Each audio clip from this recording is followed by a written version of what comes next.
তোমার শিরিক খুঁজে পাও না। মুহাম্মদ সাল্লাল্লাহু আলাইহি ওয়াসাল্লাম নামাজ না পড়লে শিরিক হয়। ভেবে দেখো, আল্লাহ কখনো মিথ্যা কথা বলে না।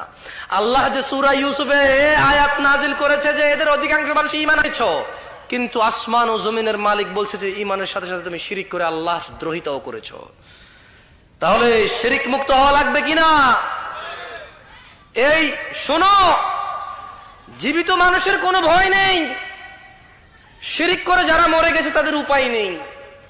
তোমাকে আল্লাহ যে জীবন দিয়েছে এটা তোমার জন্য আমার জন্য সবচেয়ে বড় নিয়ামত। আকানগরের মানুষ, আকানগরের মানুষ এত বড় নিয়ামতকে অবহেলা করিও না।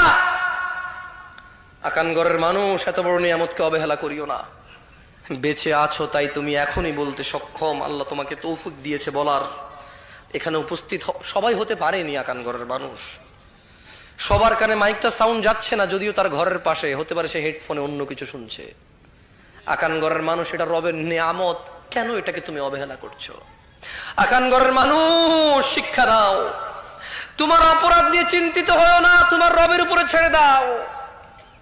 তুমি কি এমন অন্যায় করেছো বলো, তুমি কি অপরাধ করেছো বলো? আকানগরের মানুষ, তুমি চিন্তিত হয় না, তোমার রব বলছে ওয়াসারিউ ইলা মাগফিরাতিন মির রাব্বিকুম ওয়া জান্নাতিন আরদুহা আস-সামাওয়াতু ওয়াল আরদ।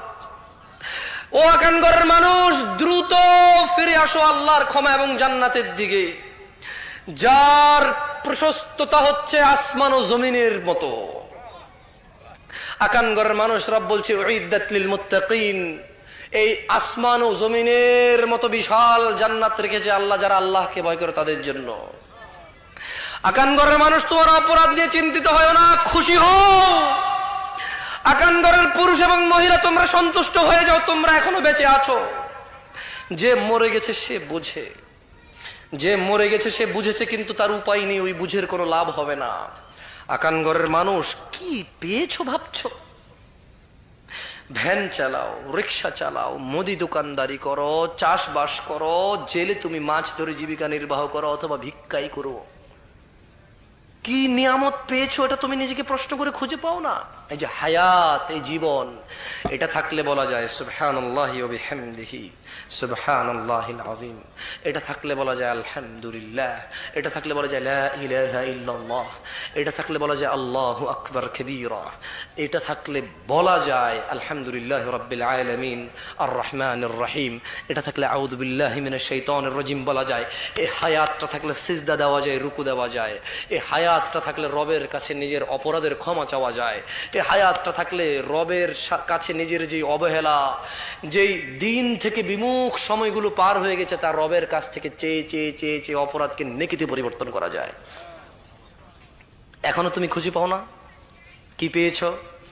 শোনো, তোমার রব বলছে কুল, ও মুহাম্মদ সাল্লাল্লাহু আলাইহি ওয়াসাল্লাম বলে দিন, দেখো আকানগরের মানুষ, যথেষ্ট হয়েছে তোমার নামাজ ত্যাগ।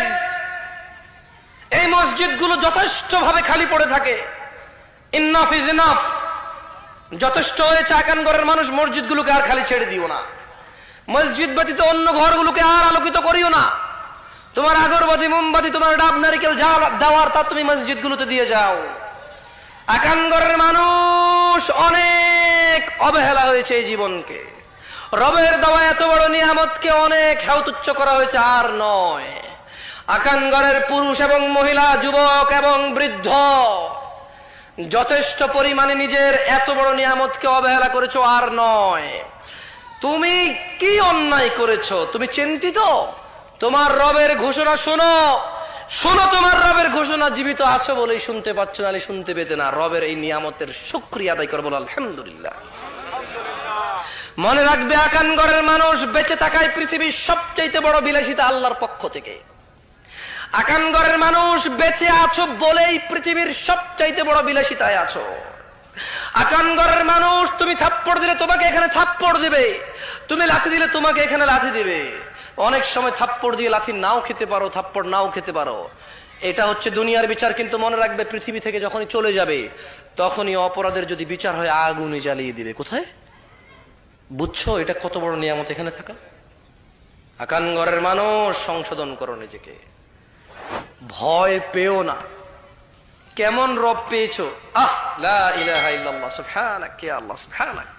রব বলছে কুল ইয়া ইবাদিয়াল্লাযীনা আসরাফু আলা আনফুসিহিম ও মুহাম্মদ সাল্লাল্লাহু আলাইহি ওয়াসাল্লাম বলে দিন আমার বান্দাদেরকে যে বান্দা তোমরা জুলুম করেছো, অত্যাচার করেছো, পাপ করেছো, গুনাহ করেছো নিজেদের উপরে, লা তাকনাতু মির রাহমাতিল্লাহ, রবের দয়া থেকে নিরাশ হয়ো না, নিরাশ হয়ো না। ইন্নাল্লাহা ইয়াগফিরুয যুনুবা জামিআ, আল্লাহ ক্ষমা করে দেবে তোমাদের সব সব গুনাহ। আমি বলছি না, কানগরের মানুষ, রব বলছে। দেখো তোমার লাগবে কিনা এই ক্ষমা। মা ও বোনেরা দেখুন আপনার লাগবে কিনা এই ক্ষমা। রব বলছে ইন্নাল্লাহ, নিশ্চয় আল্লাহ কে ইয়াগফিরুয যুনুবা জামিআ, ক্ষমা করে দেবে তোমার সমস্ত গুনাহ। আচ্ছা, সমস্তের মধ্যে কি কোনোটা বাদ পড়ে যায়?